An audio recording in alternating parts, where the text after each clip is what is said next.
Hey everybody, recording a very obscure SNES game for now, Taekwondo, made by Human Entertainment for the SNES. These guys were mostly known for their Fire Pro Wrestling series, and they made this. I don't think it's ever been translated. This is pretty much a Japan-only game, hence why it doesn't matter what language I select here. Fuck it, just go for Japanese. But it's a really fun game, and you don't even need to know how to read any of this. Through trial and error, I basically knew, okay, this is story mode, this is pretty much the basic mode, this is all you're going to need to play this the first time.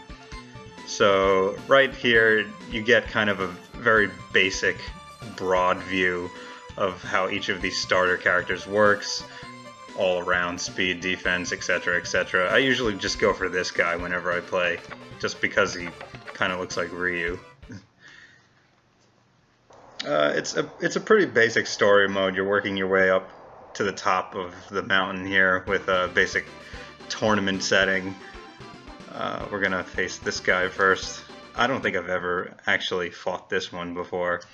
So basically, you have the four attack buttons, Y, A, X, B, and based on the direction you hold or at what time you press those buttons, you can go into a variety of different kicking and punching combinations. You have a basic jump attack. It's not that great. And you can also move around the area with the L and R buttons. The scoring is basically you get a certain amount of points for each hit, and there are several types of knockdowns, including right there, critical hit. Depending on what you're doing at the time, you might leave your defenses open. That could also result in getting a knockdown with a counter hit too. You have to kind of be careful. You never want to be constantly attacking either, because you might actually get off the mat too, as you saw right there, and that's another 5 points for your opponent. You don't want to wobble around too much either. Like if you're off balance, it'll lead to just a technical knockdown like what happened there. And I'm getting my ass kicked, just getting kicked in the face. My skull is getting scrambled. Kind of annoying. I usually never do this bad. You see this guy's being a cheap ass, right? He's going up there. There are basically 3 fields that you can be on, top, middle, bottom.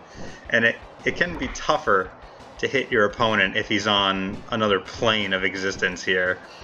I really hate that shit. But you see, I just clocked him in the jaw, so he tired himself out. And you can see right now, just by the character stance, there are 3 types of I guess you'd call it being worn out. So you have my standard stance right here. You see he's getting a little tuckered out, and there'll be one more state of wariness that goes on here, and at that state you can just get TKO'd, and no matter how many knockdowns you have, you get knocked down after you're totally tired, then the match is over, regardless of how many points.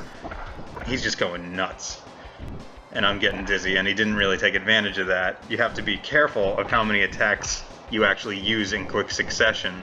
Otherwise, you're going to tire yourself out, and you're going to lose quicker. Or you might get more critical hits thrown at you, like right there. But right now, we're both kind of tired out, so I gotta be a little more conservative here. You can actually regain your stamina if you just kind of lay low and kind of hang back too. But if you backdash, that also takes stamina. So it's just like in reality. The more things you do, the more energy you're expending. You have to kind of use your kicks wisely. And I got kind of lucky there. I knocked him out before I could get tired out quicker. In terms of points, I was cutting it close there, 75 to 61. So that's basically how the game goes. You're deciding when to expend your energy, deciding the proper combos and attacks. For this character in particular, one of the best attacks is his X button combo, which is just a straight punch, and you have a roundhouse kick if you're holding back when you do it. Then he has kind of an axe kick combo. He's got this, I think, 5-hit one, which goes from 3 to 5 hits depending on how many times you hammer the Y button. And then he just kind of has a little straight side kick thing, which is for when you want to be more conservative. This is a total viable strategy, just rushing the guy, trying to get him off the mat. You're kind of wasting time, but sometimes you want to do that to run out the clock if you have more points, and you want to get them off the mat for those easy points too. You see those little straight kicks. They're not worth too many points if you get a straight hit, but you can get a critical hit easy sometimes with that. You see this Karate Kid stance that I can go into. Basically, one of the shoulder buttons will move you up and down those planes, and the other one will put you in that stance where you can do those little side kicks, which is good for defense if someone's coming out of a jump attack to try to get you.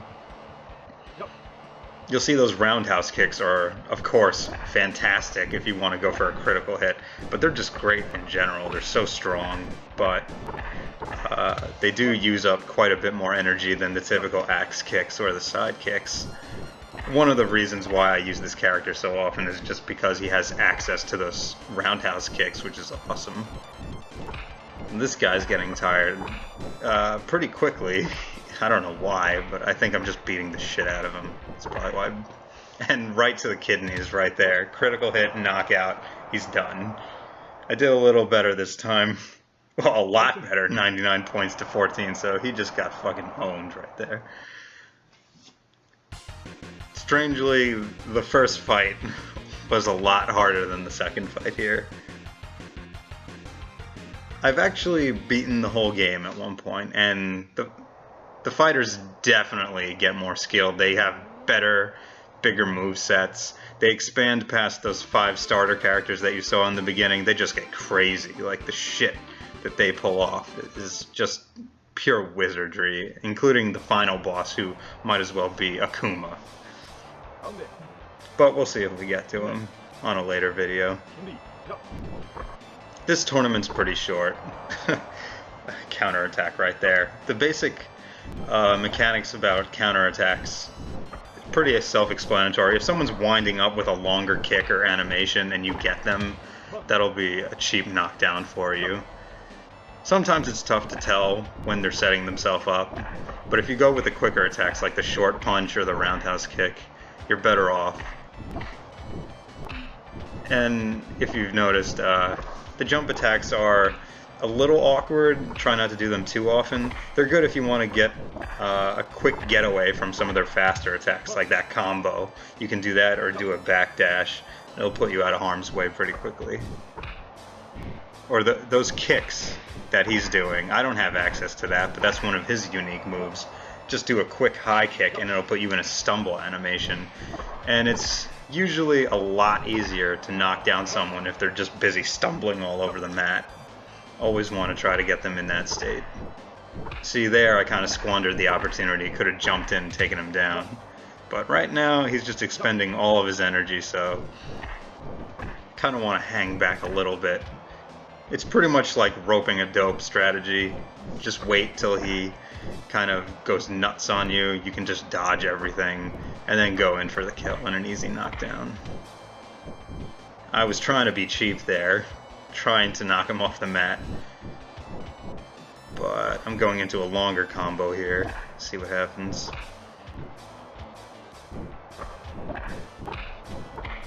He's just taking way too long to take down, and I'm getting a little tired, so I'm going to hang back a little bit, try to recover some stamina. You notice there's a blocking animation. It doesn't really do that much, but it does kind of preserve your health a little bit if you're holding back as you're getting attacked. Now he's just jumping around like an idiot, so I take him down pretty quick. Roundhouse kick is great for when someone tries to jump in on you, tries to make you stumble. Alright, so 86 to 53, I believe. Not too bad. He was being pretty stupid throughout the whole match, so this wasn't as difficult as the first fight. That guy was just being an asshole, moving through the 3 planes where you can go on the mat. And I hate that shit. It's a necessary mechanic, I suppose, but it gets really annoying when the CPU starts to fuck with you, do it constantly, make it difficult for you to fight them. So that was the end of the first tournament round, and now we're going on to round 2. Definitely more difficult opponents.